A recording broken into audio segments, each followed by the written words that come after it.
Hello friends, खम्मा गणी कैसे हैं आप सभी। फ्रेंड्स, हमारे चैनल को सब्सक्राइब जरूर करें और बेल आइकन को दबाएं जिससे कि आपको वीडियो मिलती रहे।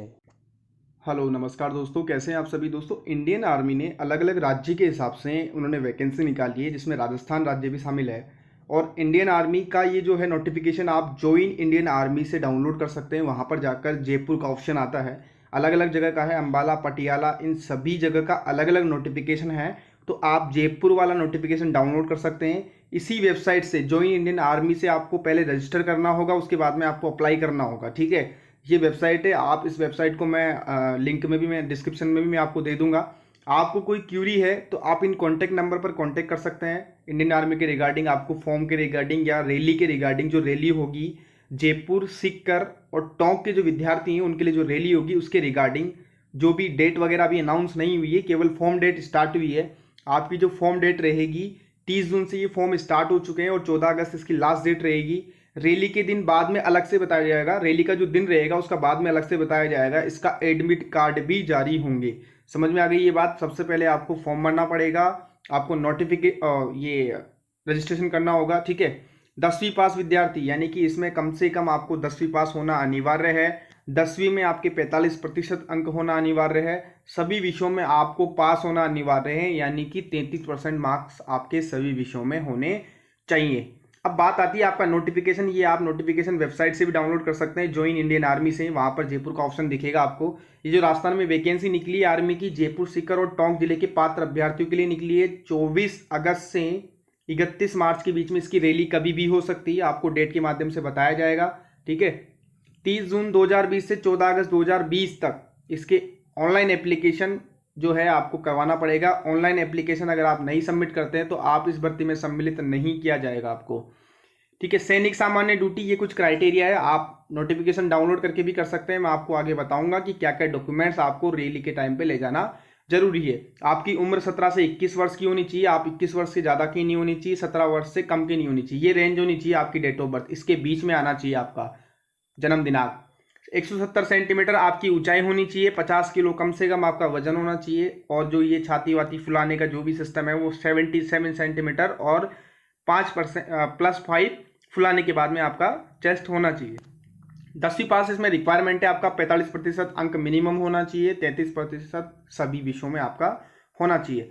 बात से सैनिक टेक्निकल की, इसमें 17 से 23, इसमें 2 साल उम्र ज़्यादा है। बाकी जो भी क्राइटेरिया है वो सेम है, परंतु यहाँ पर क्वालिफिकेशन 10+2 मांगी गई है, यानी कि आपके पास 12वीं और 12वीं में साइंस होना जरूरी है 50% अंक के साथ में, तब आप सैनिक टेक्निकल के लिए एलिजिबल हैं। सैनिक में क्लर्क और स्टोर कीपर के लिए वही 17 से 23 साल की उम्र, 10+2 होना चाहिए आपका 60% अंक के साथ में किसी भी स्ट्रीम में, चाहे आपके पास आर्ट्स हो, साइंस हो, कॉमर्स हो, किसी भी स्ट्रीम में हो, आप इसके लिए एलिजिबल हैं। 162 सेंटीमीटर आपकी हाइट होनी चाहिए, 50 किलो आपका वजन होना चाहिए। क्राइटेरिया तो आपको यहाँ पर भी फिट करना होगा। सैनिक ट्रेडमैन की बात आती है, इसमें भी आपको 10वीं पास रिक्वायरमेंट है और 33% अंक हासिल किए होने चाहिए। कुल अंकों के साथ प्रतिशत की जरूरत नहीं है, यानी कि आपका यहाँ पर 10th में परसेंट की जरूरत नहीं है।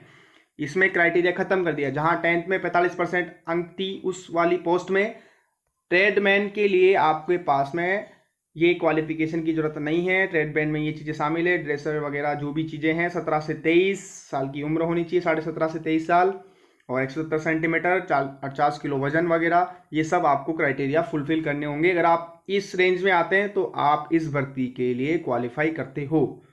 8वीं पास इसमें रिक्वायरमेंट है। ठीक है, 17 से 23 की एज आपकी होनी चाहिए। सैनिक ट्रेड्समैन 8वीं पास, हाउस कीपर और मैस कीपर, इसमें 8वीं पास मांगा है, 10th पास नहीं मांगा है। प्रत्येक विषय में 33% अंक होने चाहिए आपके। शिक्षा प्रमाण पत्र जो कि शैक्षिक बोर्ड संस्था से दिए गए हो, जिसकी लिस्ट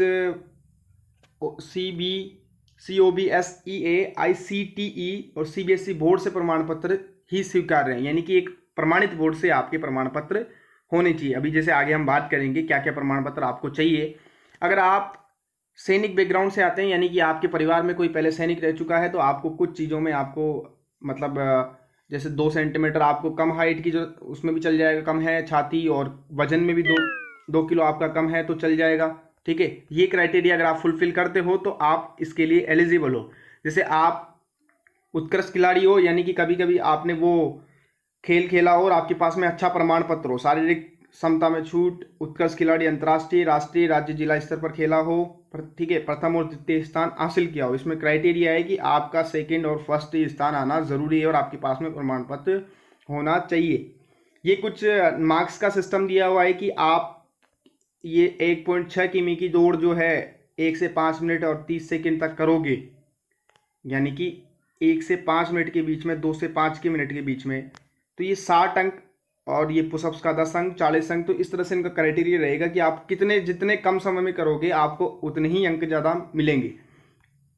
शारीरिक मापन ये वगैरह आप एक बार वो डाउनलोड कर ले रेली साइट पर। मेडिकल वगैरह ये सब चीज़ें होगी आपकी, मेडिकल डॉक्यूमेंट वेरिफिकेशन। अब डॉक्यूमेंट क्या क्या जरूरत पड़ेंगे, आपको प्रवेश पत्र लेके जाना है जो जारी कर दिया जाएगा आपका ऑनलाइन एप्लीकेशन के बाद में। फोटोग्राफ्स 20 पासपोर्ट साइज फोटो लेके जाना पड़ेगा। शिक्षा प्रमाण पत्र लेके जाना पड़ेगा, जैसे आपका 10th का जो भी है आपके पास में मान्यता प्राप्त स्कूल, कॉलेज, बोर्ड, विश्वविद्यालय से 10th जो किया है। जैसे राजस्थान में BSER बोर्ड चलता है या CBSE बोर्ड, जिस भी बोर्ड से हो आप, उसका प्रमाण पत्र। निवास प्रमाण पत्र जिसको मूल निवास प्रमाण पत्र बोलते हैं, ये साथ में लेके जाना पड़ेगा आपको ओरिजिनल। जाति प्रमाण पत्र, आप किस जाति से आते हैं वो प्रमाण पत्र, यदि जाति प्रमाण पत्र में सिख, हिंदू, मुस्लिम के रूप में उल्लेख नहीं किया गया हो, ठीक है। तहसीलदार और SDM द्वारा जारी प्रमाण पत्र होना चाहिए। स्कूल कैरेक्टर सर्टिफिकेट, ये इंपॉर्टेंट है, ये लेके जाना चाहिए और 6 महीने पुराना नहीं होना चाहिए, यानी कि आप अभी बना लो। चरित्र प्रमाण पत्र भी लेके जाना है। स्कूल कैरेक्टर सर्टिफिकेट का मतलब कि ठीक है आपका वहाँ पर चरित्र क्या रहा है, कैरेक्टर क्या रहा है, उसमें लिखा रहता है, आपने कभी बनवाया हो, गुड बेस्ट जो भी चीज़ें हैं। 6 महीने के अंदर आपको सरपंच या जो आपके गांव के नगर निगम में आते हैं उससे चरित्र प्रमाण पत्र बनवाना है। अविवाहित प्रमाण पत्र भी बनाना जरूरी है कि आप शादीशुदा नहीं है। 21 वर्ष से कम उम्र के अभ्यर्थियों को 6 महीने के भीतर सरपंच या नगर निगम द्वारा अविवाहित प्रमाण पत्र भी बनाना है। संबंध प्रमाण पत्र अभ्यर्थियों को दस्तावेज प्रस्तुत करने होंगे, ठीक है। और ये आगे कुछ क्राइटेरिया। NCC, अगर आप NCC बैकग्राउंड से आते हैं तो भी आपको वेटेज मिलेगा, कुछ फायदा मिलेगा, ठीक है। गणतंत्र दिवस परेड में पदाधिकारी को जारी करने के लिए उचित रूप से प्रमाणित उम्मीदवार की तस्वीरें होनी चाहिए। अगर आप NCC बैकग्राउंड से आते हैं तो आपको अच्छा फायदा मिलेगा। खेल प्रमाण पत्र आपके पास में है तो आपको वेटेज मिलेगा इसका। शपथ पत्र भी लेके जाना है, ठीक है। 10 रुपये का स्टाम्प पत्र नोटरी किया हुआ होना चाहिए, ठीक है। व्यक्तिगत बैंक अकाउंट, पैन और आधार कार्ड, ठीक है। अंतिम भर्ती प्रक्रिया के लिए वास्तविक बैंक अकाउंट, पैन, आधार कार्ड, ये सब लेके जाने हैं आपको। ये सब डॉक्यूमेंट्स आपको लेके जाने हैं और ओरिजिनल लेके जाने हैं, ठीक है। ये थी आपकी कुछ, और कुछ इसमें गाइडलाइंस दी हुई जो आप पढ़ लेना एक बार, कि आप वजह मतलब प्रदर्शन बढ़ाने के लिए आपको दवाइयों का उपयोग नहीं करना है, रिश्वत लेना ये सब गलत है। प्रमाण पत्र के साथ ओवर राइटिंग, मोहरों के साथ छेड़छाड़ या किसी प्रकार का मिटाने बदलने स्वीकार नहीं किया जाएगा। यानी कि कुल मिला के बात निष्कर्ष ये निकलता है कि कोई भी गलत कार्य आपका स्वीकार नहीं किया जाएगा। वहाँ पर रैली साइट पर लिखित परीक्षा केंद्र में मोबाइल फ़ोन, स्मार्ट घड़ी ये सब अलाउ नहीं है रहेगा, ठीक है। तो इन सब का ध्यान रखना है और आपको 30 जून से 14 अगस्त के बीच में इंडियन आर्मी के लिए अप्लाई आप कर सकते हो।